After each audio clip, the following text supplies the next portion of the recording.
et t'accordera plus que les désirs de ton cœur.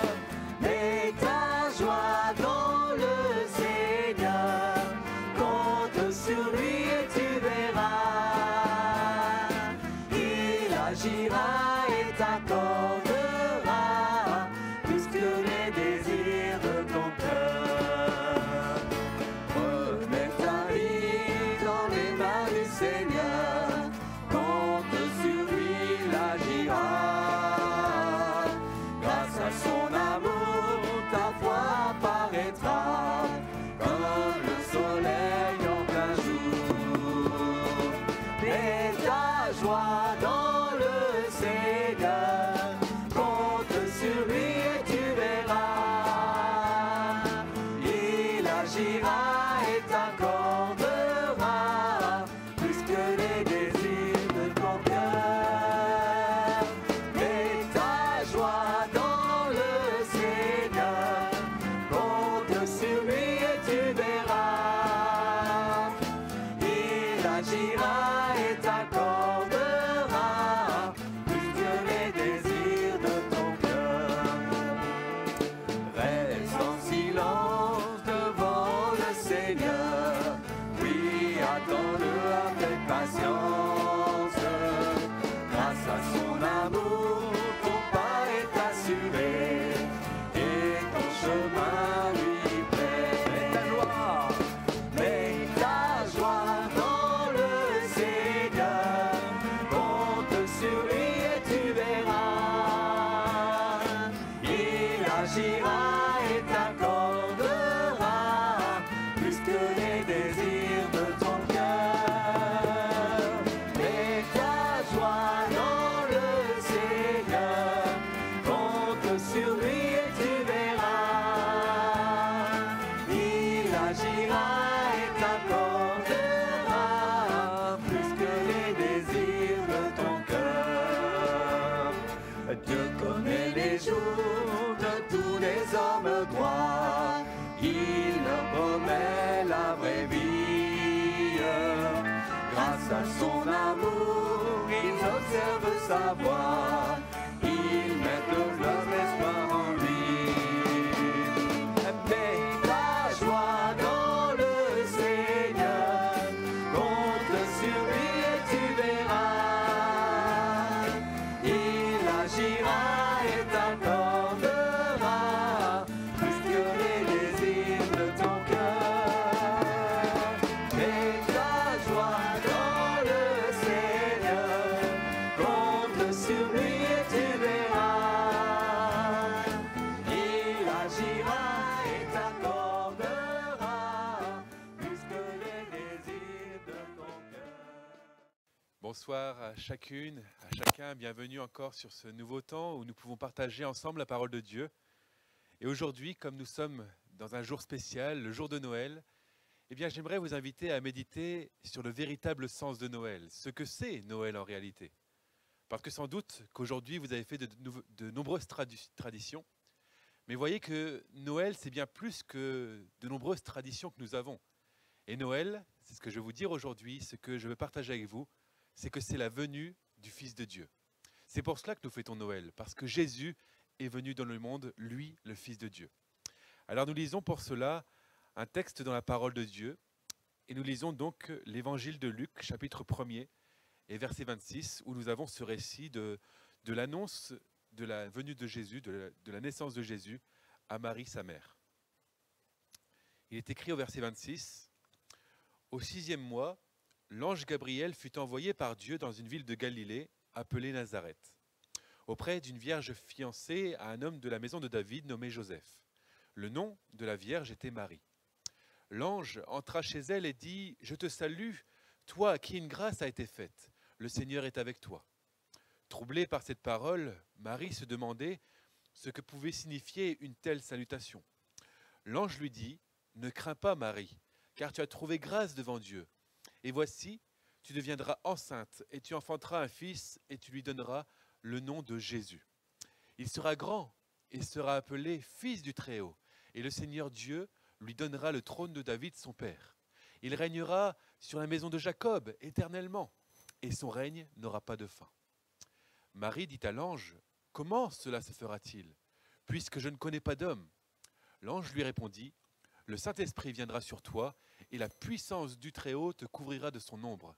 C'est pourquoi le Saint-Enfant qui naîtra de toi sera appelé Fils de Dieu. Amen. » Voilà donc un texte qui nous place devant un mystère, et j'aimerais que l'on s'arrête particulièrement sur ce dernier verset que nous avons lu. C'est pourquoi le Saint-Enfant qui naîtra de toi sera appelé Fils de Dieu. Aujourd'hui, j'aimerais vous inviter vraiment à reconnaître que Jésus est le Fils de Dieu. Parce que c'est vrai que souvent, nous considérons Jésus comme un enfant. On place une crèche, souvent dans les maisons, et dans cette crèche, on place un bébé. Et ce bébé, souvent, c'est l'image que l'on a de Jésus. Mais Jésus n'est pas seulement resté un bébé. Et laissez-moi vous dire une chose, c'est que Jésus est venu, c'est vrai, comme un bébé, mais qu'il est le Fils de Dieu. Et sa venue, eh bien, ce que nous voyons, c'est qu'elle a bouleversé notre histoire. Elle a bouleversé l'histoire du monde entier, de chaque être humain. Parce que sa venue, en fait, elle change tout pour nous. Elle change tout pour nous parce qu'elle nous donne un espoir, elle nous donne une espérance. Elle nous donne la solution face à nos problèmes. Et au travers de Jésus, nous voyons que nous pouvons connaître en fait réellement la vie éternelle. Alors aujourd'hui, au travers de cette fête de Noël, j'aimerais vous inviter vraiment à considérer le véritable sens de Noël, qui est la venue du Seigneur Jésus, lui, le Fils de Dieu. La Bible nous montre bien que Jésus est le Fils de Dieu. Jésus, c'est vrai, n'est pas un homme seulement, parce qu'il est pleinement homme, c'est vrai, mais il est aussi pleinement Dieu. Et l'évangile de Luc particulièrement nous montre Jésus comme le Fils de Dieu. Vous avez par exemple ce texte que nous avons lu ici, qui nous parle bien que Jésus est Dieu lui-même, qu'il est le Fils de Dieu. Nous l'avons lu littéralement, qu'il est même roi parce qu'il nous parle de sa domination. Il nous est parlé de ce miracle parce que Jésus n'est pas né finalement comme un enfant né naturellement, parce que sa mère était une vierge, mais elle fut enceinte par le Saint-Esprit. Et on voit vraiment que, eh bien, face à cela, on est placé vraiment devant la divinité de Jésus, qu'il est pleinement le Fils de Dieu. Il y a un autre passage, quand on avance dans l'évangile de Luc, qui nous montre que Jésus est attesté le Fils de Dieu, même par Dieu lui-même. Et c'est ce passage au moment de son baptême où Dieu va dire, et c'est ce chapitre 3 qui nous le montre, « Une voix fit entendre du ciel ces paroles, « Tu es mon Fils bien-aimé, et en toi j'ai mis toute mon affection. » Voilà les paroles de Dieu pour Jésus. « Tu es mon Fils bien-aimé, en toi j'ai mis toute mon affection. » Et il le redira plus tard, quand vous continuez à avancer dans l'évangile de Luc. Vous avez un épisode qu'on appelle, cet épisode c'est la transfiguration de Jésus. Et dans cet épisode, on voit que là encore, Dieu se fait entendre et qu'il appelle Jésus son Fils bien-aimé. Le Père nous invite, au travers de cela, au travers de ces paroles, à regarder finalement à Jésus comme son Fils, mais aussi comme son Fils bien-aimé. Ce que le Seigneur veut nous faire réaliser aujourd'hui encore, c'est finalement son amour pour son Fils, et en regardant son amour pour son Fils, à regarder son amour pour chacun d'entre nous. Vraiment, considérons l'amour du Père pour le Fils. Cet amour pour son Fils unique, le Fils bien-aimé, pour comprendre en fait toute la profondeur du sacrifice de Jésus pour nous à la croix. Jésus, c'est vrai, était au ciel depuis toujours. Jésus n'a pas été créé, Jésus est là depuis toujours. Il tient toutes choses entre ses mains. Il est à l'œuvre depuis le début, depuis le commencement. Et c'est ce que la parole de Dieu nous dit. Elle nous dit qu'il est supérieur aux anges, qu'il est supérieur aux hommes. Et même, nous lisons dans Jean chapitre 1er, verset 1er, « Au commencement était la parole, et la parole était avec Dieu, et la parole était Dieu. » Et cette parole ici que Jean énonce pour introduire son évangile, eh bien cette parole, c'est Jésus lui-même. Et plus loin, quand vous regardez vraiment cet évangile, vous verrez qu'il nous est dit que cette parole est venue en chair, qu'elle est venue se faire chair, qu'elle est venue semblable aux hommes pour nous. Et c'est vrai qu'au commencement, Jésus était là, Jésus était avec Dieu, et Jésus est pleinement Dieu. Il y a une chose qui n'a pas changé, c'est que Jésus reste Dieu. Et que depuis toujours, lui, le Fils de Dieu, demeurait auprès de son Père. Alors si nous regardons cela, nous devons voir que pourtant, Jésus s'est fait comme un enfant pour venir sur terre. Ayons conscience, juste en disant ces choses, que Jésus est toujours le Fils de Dieu, qu'il est toujours Dieu lui-même. Et pourtant, il s'est fait enfant, il s'est fait serviteur. Il s'est dépouillé vraiment de sa place qu'il avait auprès de Dieu dans le ciel. Il a accepté de se faire homme pour chacun d'entre nous. Cela doit vraiment nous amener en fait à réaliser l'amour de Dieu pour nous. L'amour de Dieu pour chacune des créatures que nous sommes.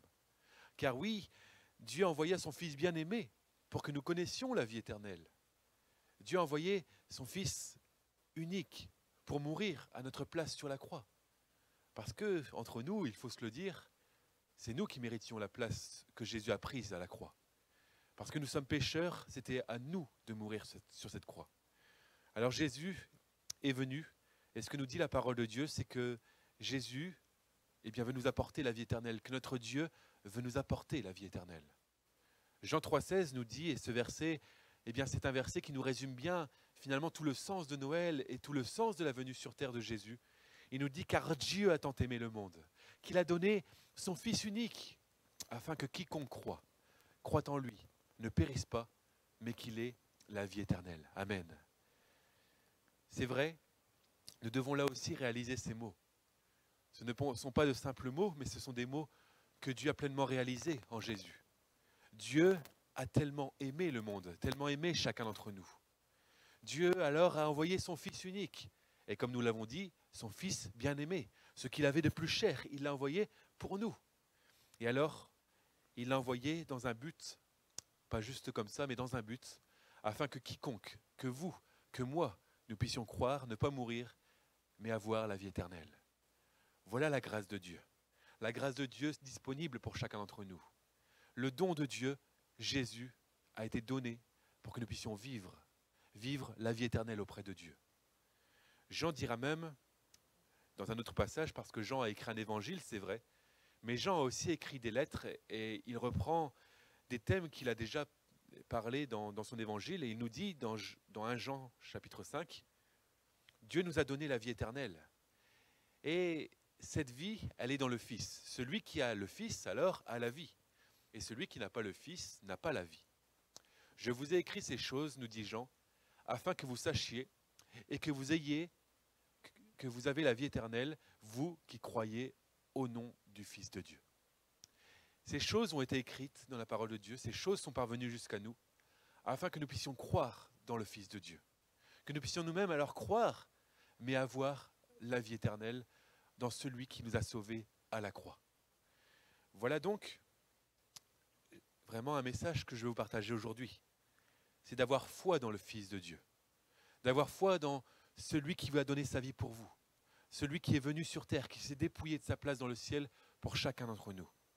Alors vraiment, placez votre foi dans le Seigneur. Il n'y a plus de condamnation pour ceux qui sont en Jésus-Christ. Et ceux qui sont en Jésus-Christ, c'est ceux qui ont placé leur foi en lui. Ceux qui placent toute leur confiance en lui pour cette vie ici-bas, c'est vrai, mais pour l'éternité. Alors placez votre foi dans le Seigneur et il enlève la condamnation qui est sur votre vie, il efface le péché et il vous donne une vie nouvelle. Le Seigneur veut vraiment nous apporter ce cadeau. Parce que nous avons lu, Dieu nous a donné la vie éternelle. Et c'est vrai, cette vie éternelle, c'est le plus beau des cadeaux que le Seigneur peut nous donner. Aujourd'hui, sans doute, vous avez reçu toutes sortes de cadeaux pour certains. Et c'est vrai, on peut recevoir des cadeaux et c'est une bonne chose, mais ces cadeaux n'arriveront jamais au niveau du cadeau le plus grand que nous avons dans notre Dieu, dans le Dieu éternel qui a offert la vie de son Fils pour nous. Et alors, ce cadeau que nous avons au travers de Dieu, c'est un cadeau qui a une valeur, non pas seulement terrestre, mais une valeur éternelle. Une valeur non seulement qui a des conséquences ici-bas, mais des conséquences pour toujours. Parce qu'il nous dit, vous pouvez avoir la vie éternelle, vous aussi. C'est cela qu'il veut vous donner, la vie éternelle. Il ne veut pas que vous puissiez passer par la mort, mais il veut que vous viviez et que vous soyez toujours avec lui dans le ciel. Alors, en ce jour de Noël, j'aimerais vous inviter vraiment à considérer que Jésus est le Fils de Dieu. Et le considérer de cette manière, c'est alors l'accueillir dans notre vie. Parce que quand on regarde la venue de Jésus, on voit qu'il n'a pas été tout à fait accueilli comme on aurait pensé qu'il devait être accueilli. Parce qu'il est quand même le Fils de Dieu. Si vous regardez les récits que nous avons dans d'autres religions, par exemple, vous verrez que souvent, eh bien, les gens vont se soumettre à Dieu et qu'ils vont voir leur Dieu arriver et ils vont finalement l'accueillir. Et pourtant, Jésus, lui, le Fils de Dieu, quand il va venir sur terre, il ne va pas être accueilli. Joseph et Marie, c'est le récit biblique qui nous le dit, ils vont arriver à Bethléem pour se faire recenser.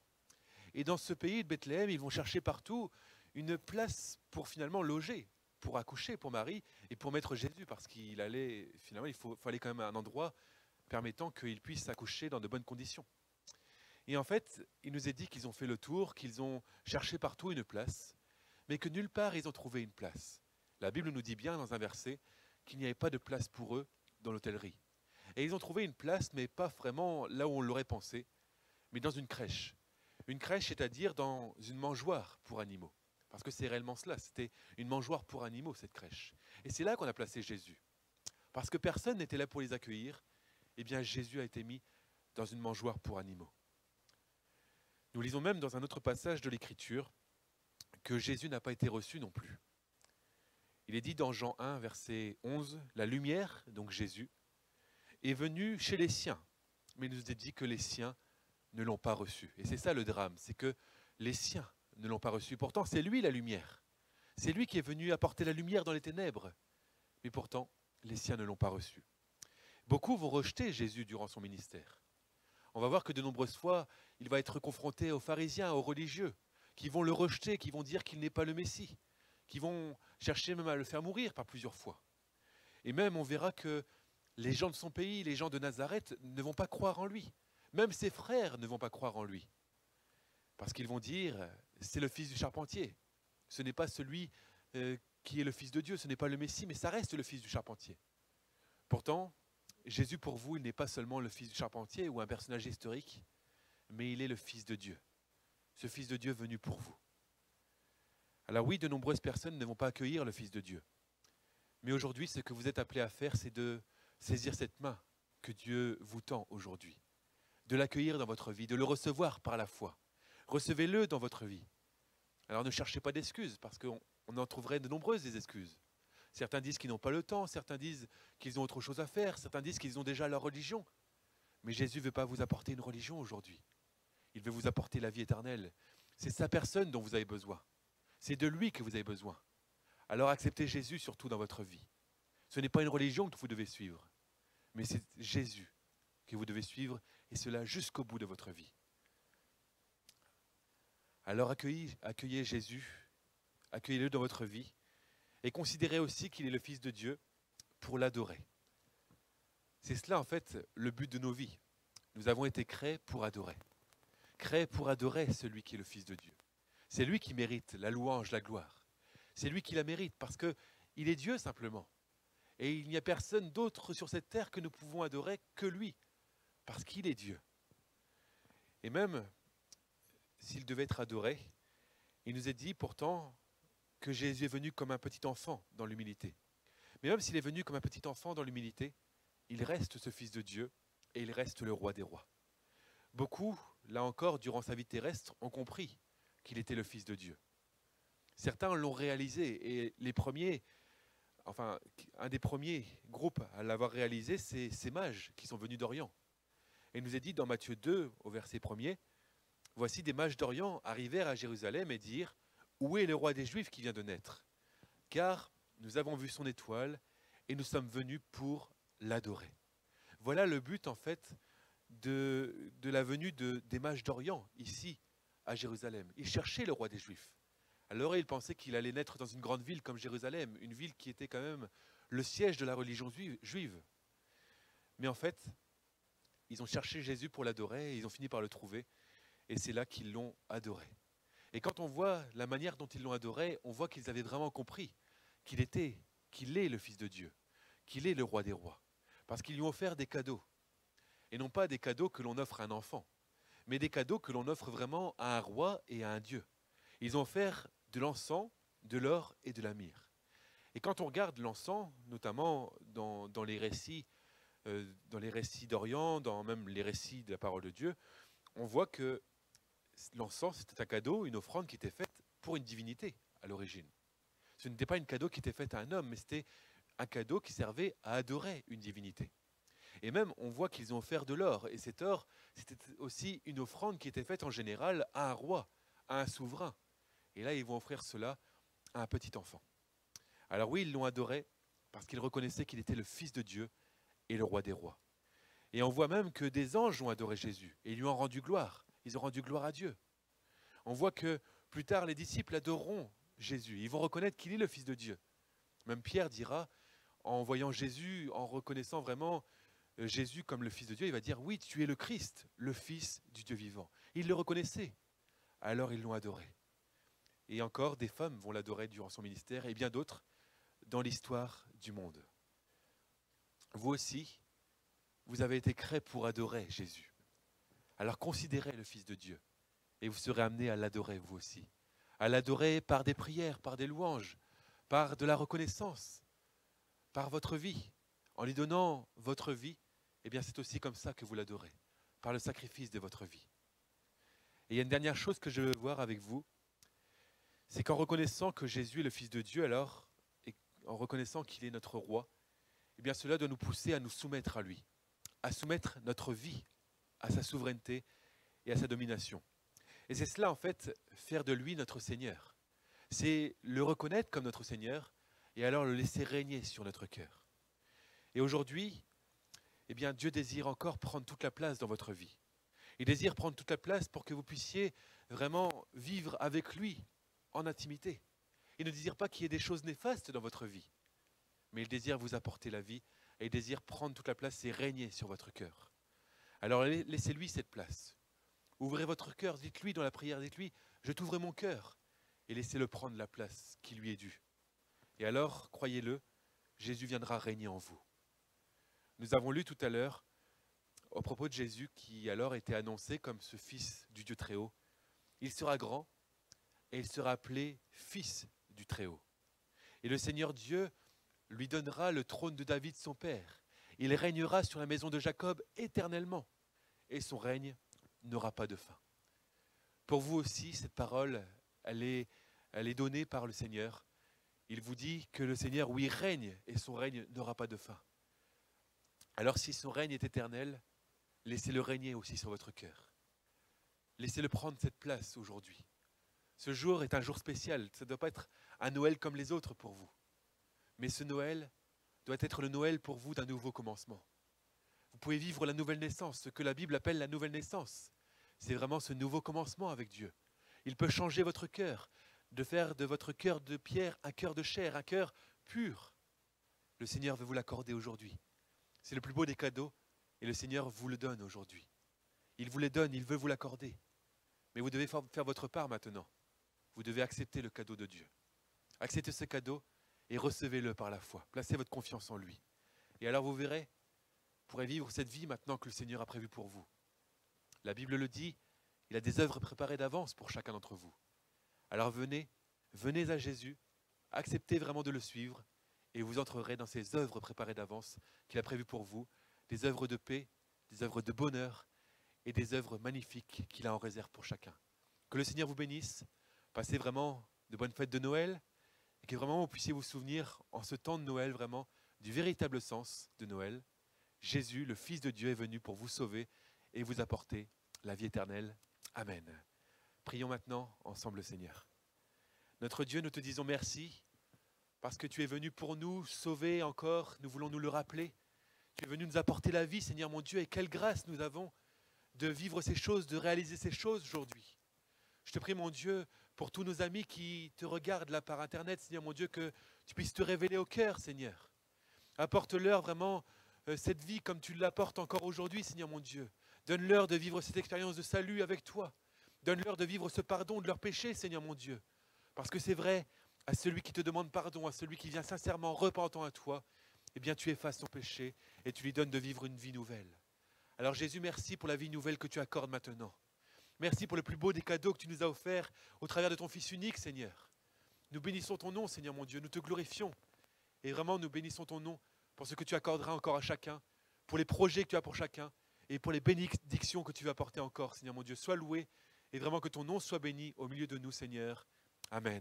Puisque le même esprit qui ressuscite à Christ est en nous, puisque le même esprit qui ressuscite à Christ est en nous, et nous rend forts, vainqueurs de la mort, puisqu'il vit dans nos corps, et nous rend forts, vainqueurs de la mort, puisqu'il vit dans nos corps, puisque le même esprit qui ressuscite à Christ est en nous,